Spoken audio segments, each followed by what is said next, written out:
આનંદો સરદાર સરોવરની સપાટીમાં વધારો થયો છે। સરદાર સરોવર નર્મદા ડેમની સપાટીમાં વધારો। નર્મદા ડેમની સપાટી 125.78 મીટર પર પહોંચી છે। ઉપરવાસમાંથી પાણીની આવક વધતા ડેમની સપાટી વધી છે તો 93,353 ક્યુસેક પાણીની આવક નોંધાઈ છે।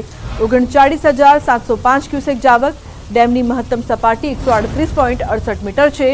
નર્મદા ડેમ સંપૂર્ણ સપાટીએ ભરવામાં 14 મીટર જ બાકી રહ્યા છે। ઉપરવાસમાં ભારે વરસાદ બાદ ઉકાઈ ડેમમાં સતત આવક। મહારાષ્ટ્રના હથનૂર પ્રકાશા ડેમમાં છોડાઈ રહ્યું છે પાણી। હાલ ઉકાઈ ડેમની સપાટી 333.61 ફૂટ પર છે। ભયજનક સપાટી 345 ફૂટ પર છે। ડેમનું રૂલ લેવલ 335 ફૂટ છે, જ્યારે પાણીની આવક 92,790 ક્યુસેક અને જાવક 6,170 ક્યુસેક છે।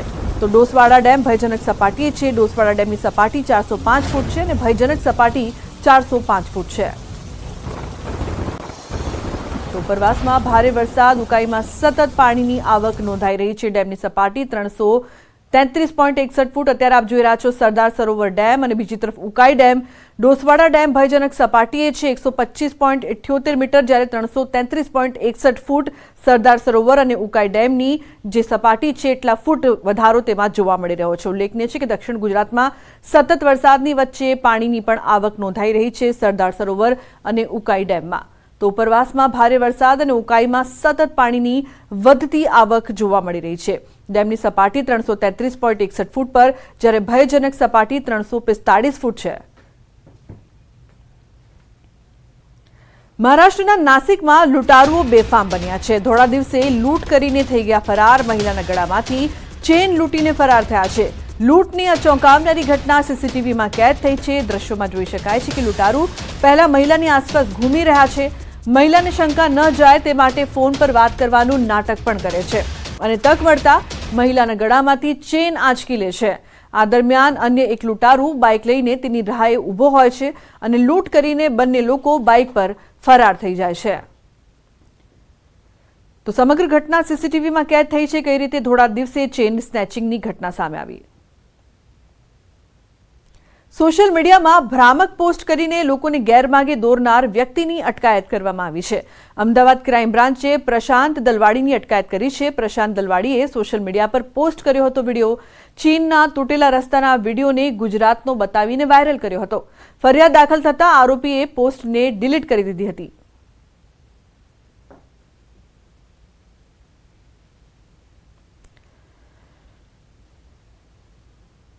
તો ભ્રામક પોસ્ટથી ગેરમાર્ગે દોરનારની અટકાયત કરવામાં આવી છે। ક્રાઇમ બ્રાન્ચે પ્રશાંત દલવાડીની અટકાયત કરી છે। તો સોશિયલ મીડિયા પર ફેક વિડીયો પોસ્ટ કર્યો હતો। ચીનના તૂટેલા રોડના વિડીયોને ગુજરાતનો બતાવ્યો હતો।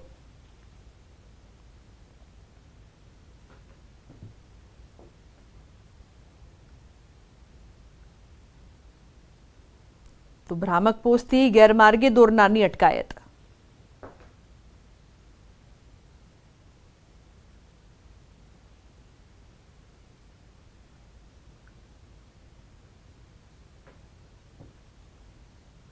ફરજના ભાગરૂપે કોઈ બેદરકારી અથવા દુરુપયોગ કરેલાનું માલુમ પડશે તો જરૂર એની સામે નિયમ અનુસારના પગલાં લેવામાં આવશે।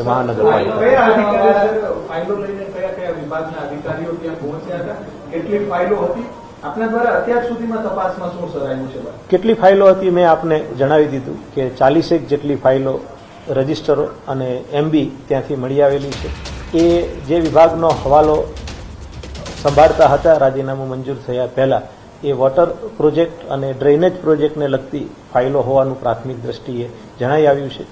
બાકી શા માટે ત્યાં આગળ ગયેલી હતી એ તપાસનો વિષય છે। એ તપાસના અંતે એ જરૂર ખ્યાલ આવશે અમને કે કેવા સંજોગોની અંદર લઈ જવામાં આવી છે, હેતુ શું હતો અને એમાં કંઈ પણ ગેરકાયદેસર થયેલું હશે અથવા સત્તા મર્યાદા બહારનું કોઈ કૃત્ય થયેલું હશે તો જરૂર નિયમ અનુસારની સામે આપણે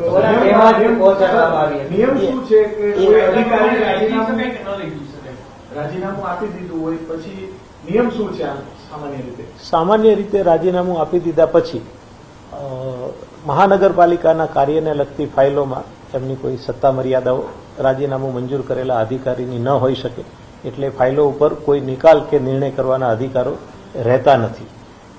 એ કીધું કોણ લઈ ગયેલું હશે એ હાલ તપાસનો વિષય છે, નિવેદનો લેવામાં આવશે. તપાસનો કેમ કોણ લઈ ગયેલું છે એ તો આપણને ખબર જ છે. શા માટે લઈ ગયેલું છે એની તપાસ કરવાનો પ્રસંગ ઉપસ્થિત થશે કે ભાઈ કેવા સંજોગોમાં ત્યાં આગળ ફાઇલ લઈ જવા માટેનો હેતુ શું હતો.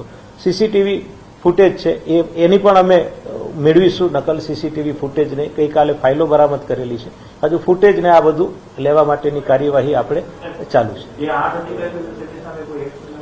મેં આપને કીધું તપાસ કર્યા પછી જે જવાબદાર હશે, રાઈટ, એ કેવા સંજોગોમાં લઈ ગયેલા હતા, કોના કહેવાથી લઈ ગયેલા હતા, એ બધાની સામે કાર્યવાહી થશે.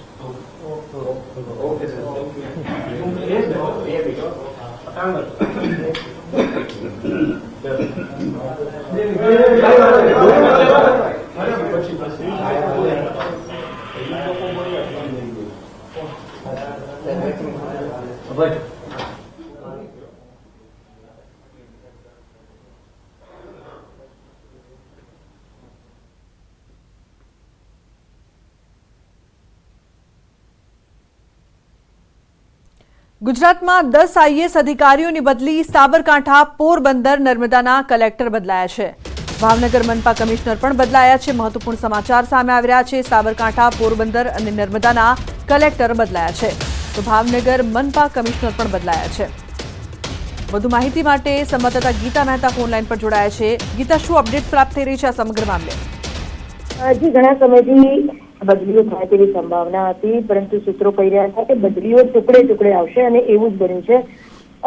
અગાઉ પણ 2-3 દિવસ પહેલા પણ એક લોટ આવે છે આઈએએસ અધિકારીની બદલીઓ કે જેઓને 3 વર્ષ પૂરા થતા હતા અથવા તો જેઓ રિટાયર્ડ થતા હતા તેવા અધિકારીની બદલી પહેલા લોટમાં આવી. હવે બીજા લોટમાં જે બદલીઓ આવી છે પણ તે અન્ય ટુકડામાં આવી છે.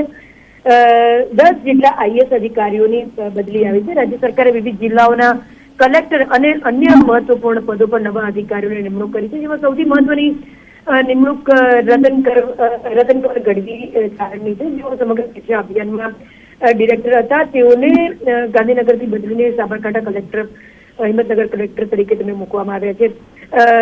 સુજીત કુમાર જે છે તેઓને ભાવનગર મહાનગરપાલિકાના કમિશનર તરીકે નિયુક્ત કરવામાં આવ્યા છે. શ્વેતા તેવટિયા જે છે તેઓને ઉર્જા વિકાસ નિગમ લિમિટેડ વડોદરાના ડિરેક્ટર તરીકે નિમણૂક આપી. કેટી લાખાણીને પોરબંદરથી બદલીને ડિરેક્ટર ઓફ લેબર ગાંધીનગર તરીકે નિમણૂક આપવામાં આવી છે. એસ.કે. મોદીને ગાંધીનગરથી બદલીને નર્મદા રાજ્યસભાના કલેક્ટર તરીકે તેઓને નિમણૂક આપવામાં આવી છે. એન.એન. દવેને વલસાડ કલેક્ટર તરીકે નિમણૂક આપવામાં આવી છે. એલ.સી. ધાનાણી જે છે તેઓને કલેક્ટર. જી બિલકુલ, આભાર સમગ્ર માહિતી બદલ.